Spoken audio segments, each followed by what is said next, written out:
de... Tout le monde écrit des chansons et un peu les deux autres. Voilà, exactement. Ici,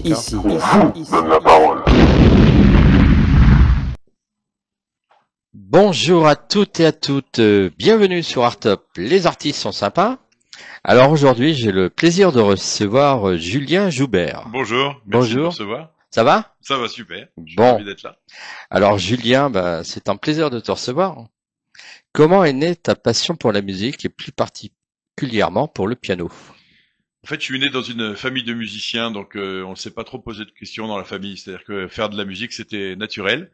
Donc mon frère et moi, j'ai un frère qui a 2 ans et demi de moins que moi, avec lequel je suis très lié, on a fait de la musique naturellement. C'est un peu difficile quand on a 10-12 ans et que il va falloir commencer à travailler son instrument, etc. Et puis en fait, les plaisirs sont énormes. Alors je me suis mis à prendre goût au travail de l'instrument. Donc j'ai fait 2 instruments. J'ai fait du violoncelle et du piano. Le piano, c'est une richesse incroyable, c'est que on peut remplacer un orchestre avec un piano, ou en tout cas faire semblant qu'on remplace un orchestre. Alors une fois que je me suis aperçu de ça, ça m'a plus jamais quitté. Ah oui? Voilà. T'as commencé à quel âge à faire du piano?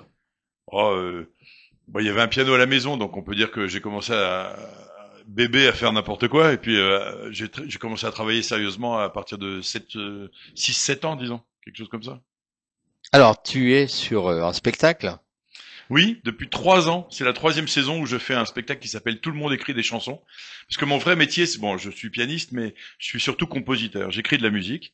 Et puis, depuis 3 ans, je partage cette passion de la composition avec le public dans un spectacle, un one-man show comique, mais qui raconte, comment on fait pour composer. Je m'appuie sur les grands maîtres.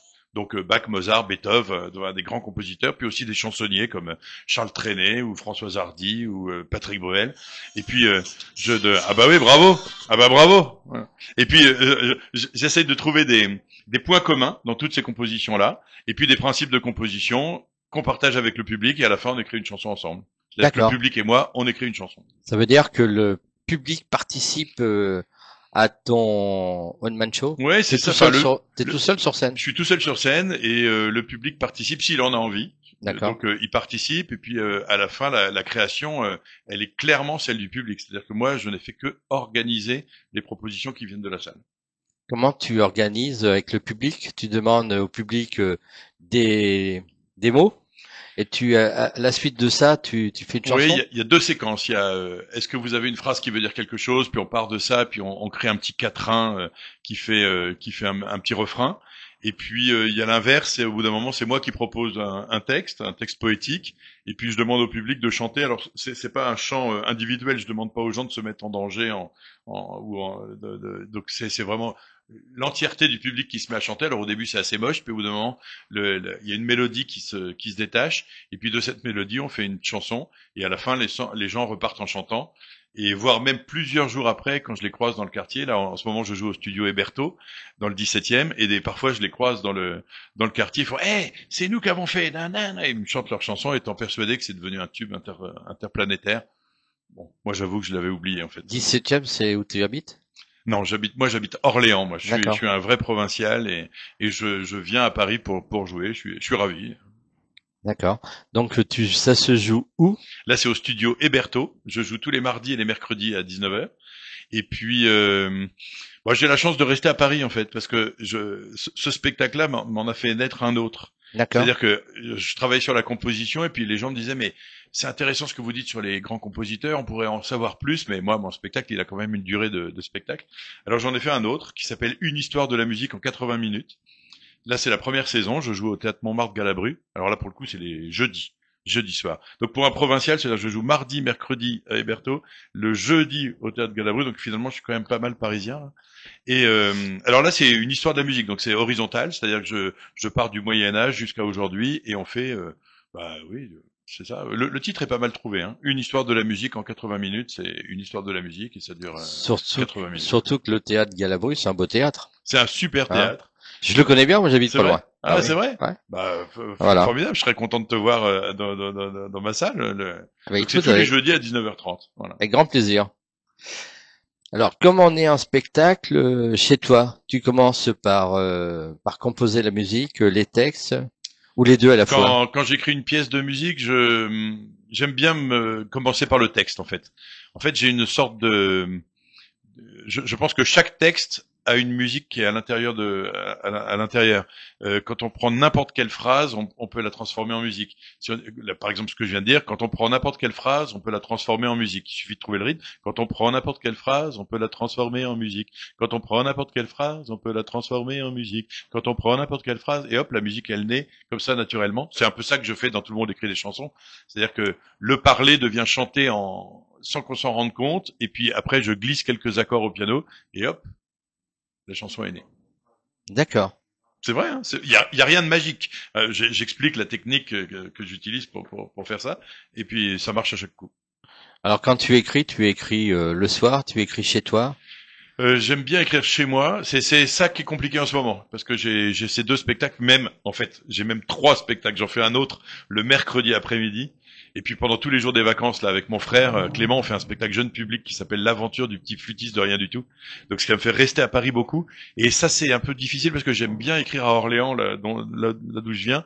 J'ai un vrai bureau. Je vois un peu de fleurs, de nature, et hum, et j'écris un peu tout le temps, quoi. J'écris dès que je peux, quoi. Le matin, l'après-midi, le soir, la nuit. Quand je suis parti dans la composition, j'oublie de manger, j'oublie de dormir, j'oublie tout, et je suis ravi d'écrire. Quel message souhaites-tu faire passer à travers tes spectacles? Que la musique, c'est un univers qui nous est parfois un peu étranger. Je parle de la musique savante, tu vois, la musique classique. Parfois, on pense que la musique classique, ça nous concerne pas.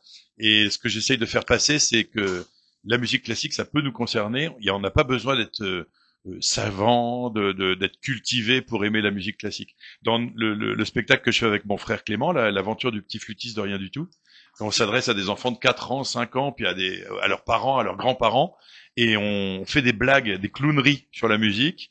Et quand on voit toute la salle qui s'esclaffe un peu sur les bêtises qu'on fait, mais aussi sur l'humour qui est contenu dans la musique qu'on joue, bah, je pense que là, on a réussi notre pari, quoi. Donc, partageons la musique, elle nous concerne tous. Le piano, c'est quelque chose que tu fais maintenant depuis combien de temps?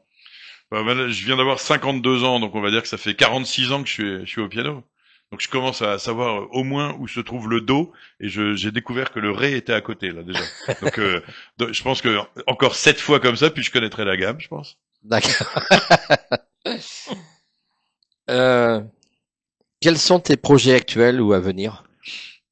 Ben, je suis content de faire fructifier ces spectacles. Là, j'ai 3 spectacles, donc j'aimerais bien que les 3 grandissent un peu comme 3 enfants que je verrai évoluer. Et puis aussi, ben, j'écris de la musique. J'écris beaucoup de musique. En ce moment, je suis un peu embêté. J'ai une commande, donc je suis en train d'écrire sur un truc qui compte beaucoup pour moi. C'est un octuor de violoncelle. C'est-à-dire 8 violoncelles réunis.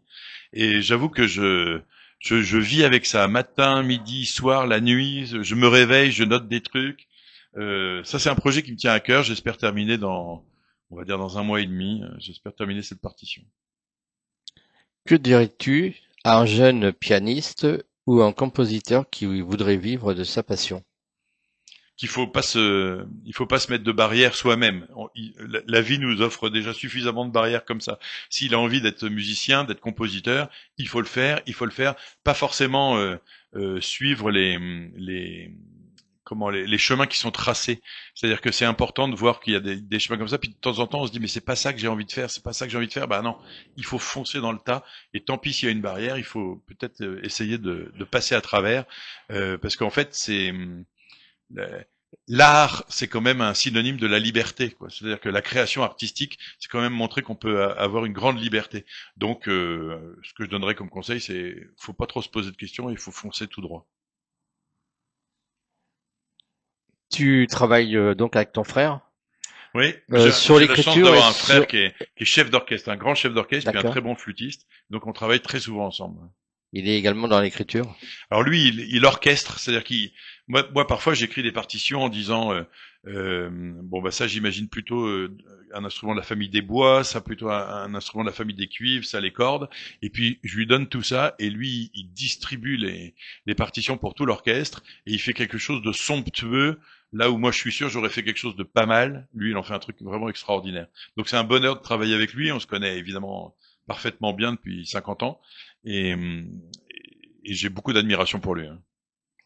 Alors, comme tu travailles beaucoup avec des enfants et des chorales scolaires, Oui, hein, en effet, qu'est-ce que cela j'écris énormément change? de pièces qui sont montées dans les écoles, les collèges, les lycées, et tout ça. Qu'est-ce que cela change dans ta manière de composer?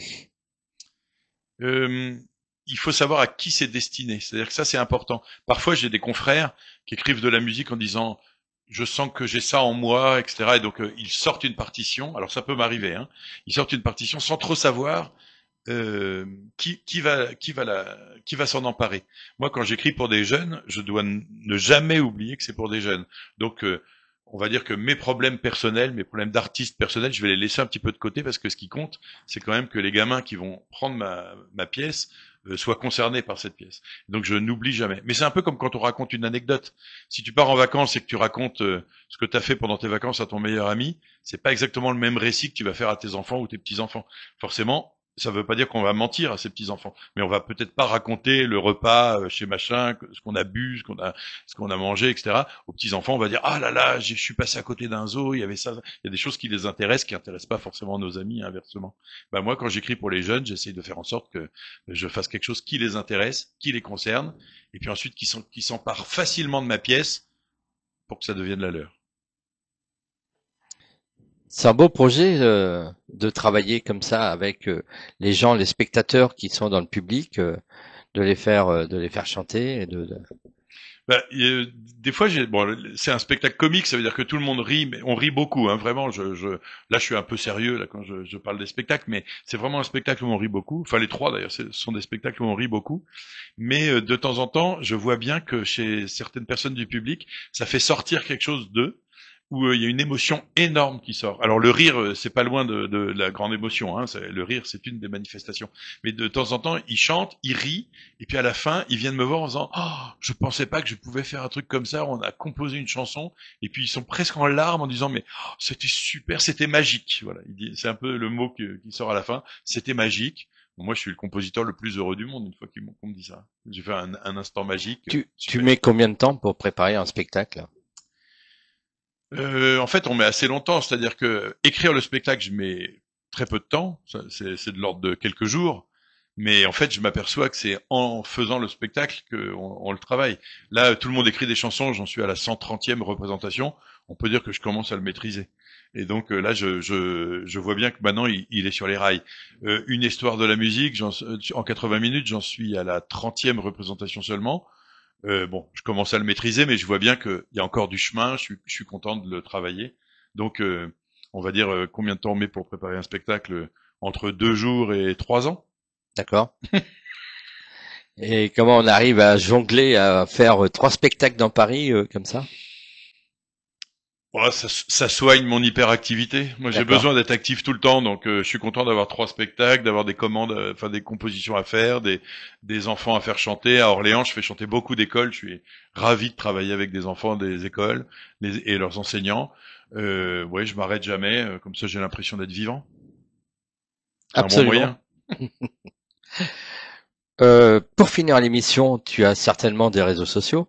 Oui, je suis assez facilement trouvable sur Facebook, sur Instagram, sur je sais pas trop ce qui existe Alors, d'autre. sur Instagram, c'est Julien Joubert. Julien Joubert, je pense. Facebook, pareil. Facebook, Julien pareil. Joubert. Et puis, je pense que ma photo est reconnaissable. Voilà, regardez. Hop.